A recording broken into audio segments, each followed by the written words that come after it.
The Miami Heat have spent the last season or so hovering between contention and transition.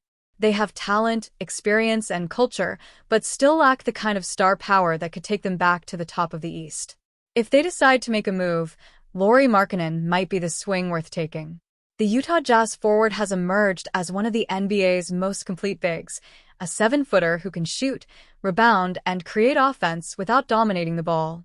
After recent reports that Utah may be open to trade discussions, it's a situation that Miami should at least be watching closely. Utah's changing timeline. According to Chris Mannix of Sports Illustrated, the Jazz are now very open for business on Markkanen after previously declining multiple trade offers, including one from the Golden State Warriors last summer. Utah's direction makes sense. With a roster stacked with young talent, Walker Kessler, Keontae George, Ace Bailey, and Taylor Hendricks among others, the 28-year-old Markkanen doesn't fit their long-term timeline. That said, NBA insider Jake Fisher has noted that the Jazz aren't actively shopping him. Even so, it's reasonable to expect Utah will continue to listen if the right offer comes along. How Markkanen fits with the Heat. On paper, Markkanen would be an ideal complement to Bam Adebayo and Tyler Herro. He brings shooting, size, and flexibility, 3 things Miami has lacked in its frontcourt. Since joining Utah, Markkanen has averaged 23.1 points and 8.1 rebounds per game while shooting nearly 40% from 3. His ability to stretch the floor would give Adebayo more space inside and allow Herro to operate with less defensive pressure. Even at Eurobasket 2025, Markkanen's form turned heads, dropping 48 points for Team Finland in a pre-tournament tune-up. The skill is real. So is the upside. The cost of doing business for the Heat. The challenge for Miami is the price. To get a deal done, the Jazz would almost certainly require a package built around Tyler Herro, Nikola Jovic, Jamie Jaquez Jr., and multiple first-round picks. That's a lot of future flexibility to give up, and potentially too much for a team that has already traded away key draft assets in recent years. Some frameworks could exclude Herro and rely more heavily on draft compensation and role-player salaries.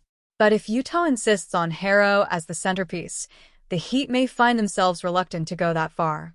It's the kind of decision that tests a front office's conviction. A question of timing. The Jazz haven't made a move yet, but if their season stalls and Markkanen's market grows, the Heat could be among the first teams to make a call.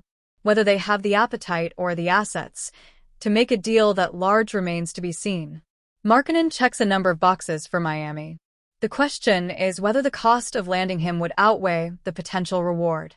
NBA expert Tim Legler doesn't believe the Miami Heat has a high ceiling this season and anticipates they'll be a play-in tournament team, at best, and won't make any noise in the Eastern Conference.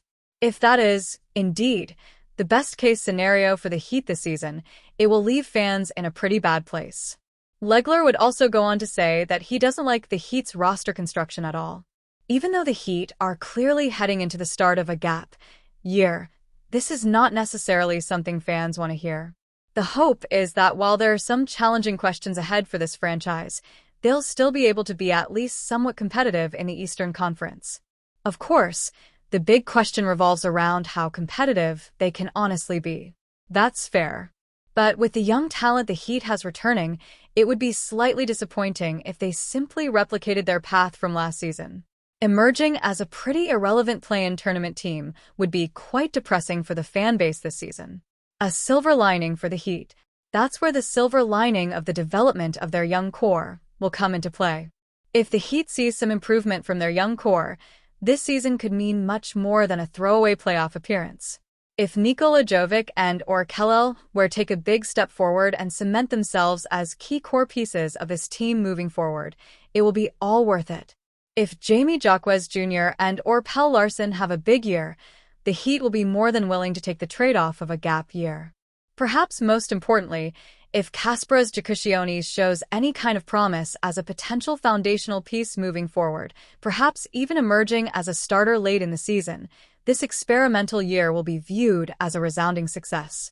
And hey, maybe along the way, the Heat could emerge as a dangerous underdog in the conference, especially considering how banged up many of the teams are in the East. But this is certainly a mind shift for the Heat. The fans must understand that no matter how difficult it may be to grasp. This is not a championship or bust season. It's a develop or bust year. As grim as their projections may be, the Heat are underdogs once again, and they should be prioritizing the development of their young core. Could they still surprise a few people with strong play by the likes of Tyler Herro, Bam Adebayo, Norman Powell, and Andrew Wiggins? Absolutely. However, what is going to ultimately unlock this team's unforeseen potential this season isn't any one of those players.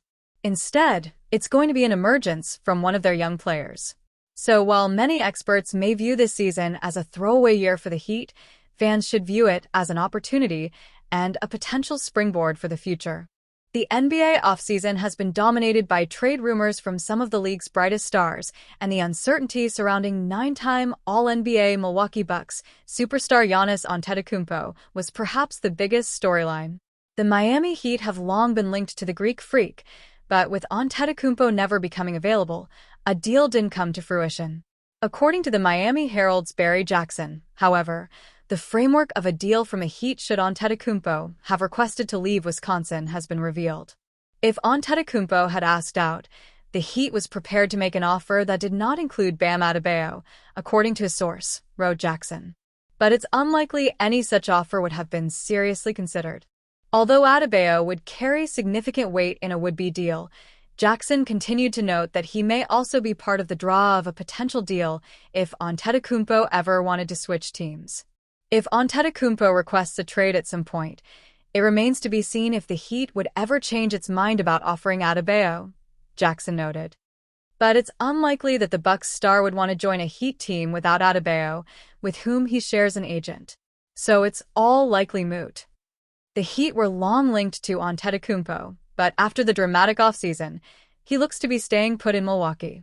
ESPN's Shams Charania reported earlier this month that Antetokounmpo did discuss his future with Bucks management, but the only team that wasn't his current one that was discussed was the New York Knicks. New York made the Eastern Conference Finals last season and has bolstered its bench with seasoned veterans over the summer. The Knicks also swapped in Mike Brown for former head coach Tom Thibodeau. Brown is expected to help add some new wrinkles to New York's offensive attack. If the Heat pursued a trade for Antetokounmpo, it would likely include a slew of draft picks, all-star guard Tyler Herro, small forward Andrew Wiggins, and rising center Kel'el Ware to start. If the Greek Freak were to become a member of the Heat, the best bet would be hoping he opts out of his player option ahead of the 2027-28 campaign.